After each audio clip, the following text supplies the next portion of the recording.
monde, aujourd'hui j'ai décidé de refaire ma vidéo de présentation de l'oracle gothique Victoria Frances, car l'autre vidéo que j'ai faite, j'avais été distraite par mon chat qui voulait absolument avoir des câlins. Et j'ai pu m'apercevoir aussi concernant la luminosité que ce n'était pas au top. Donc je vous représente de nouveau ce jeu. C'est un jeu de Los Scarabeo qui m'a été offert par Laetitia de Tulsa Oracle et qui est sur le thème des vampires. Concernant la boîte est très robuste. La taille, c'est la même taille que les jeux de Doreen Virtue. À l'intérieur, vous trouverez un ruban qui facilite la sortie des cartes et du livret et que je trouve ça très agréable.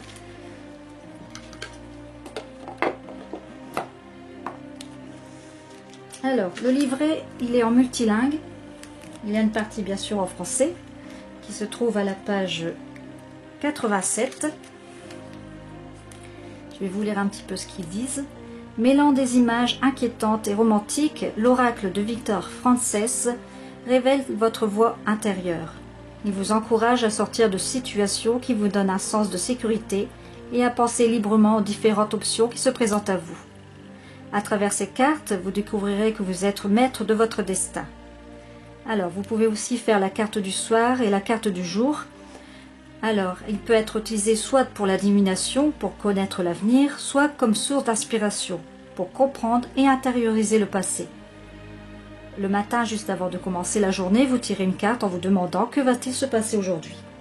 Et le soir, avant d'aller vous coucher, c'est la même chose, vous retirez une carte de ce jeu et vous dites que s'est-il passé aujourd'hui. C'est un livret de 128 pages. Par contre, il ne montre pas les images des cartes, c'est ce que je trouve ça un peu dommage. Donc vous avez les interprétations de chaque carte avec des mots-clés. Alors, c'est un jeu de 36 cartes. Elles sont numérotées en haut. D'ailleurs, vous avez une bordure en noir avec un très beau cadre. C'est un jeu qui est réversible. Voici le dos des cartes. Les cartes sont brillantes. Les illustrations sont magnifiques. La carte que j'aime le plus, c'est la carte, celle-ci, c'est la carte numéro 17. Elle est magnifique. Et celle que j'aime le moins, c'est, si je la trouve, c'est la carte numéro 1. C'est celle-ci.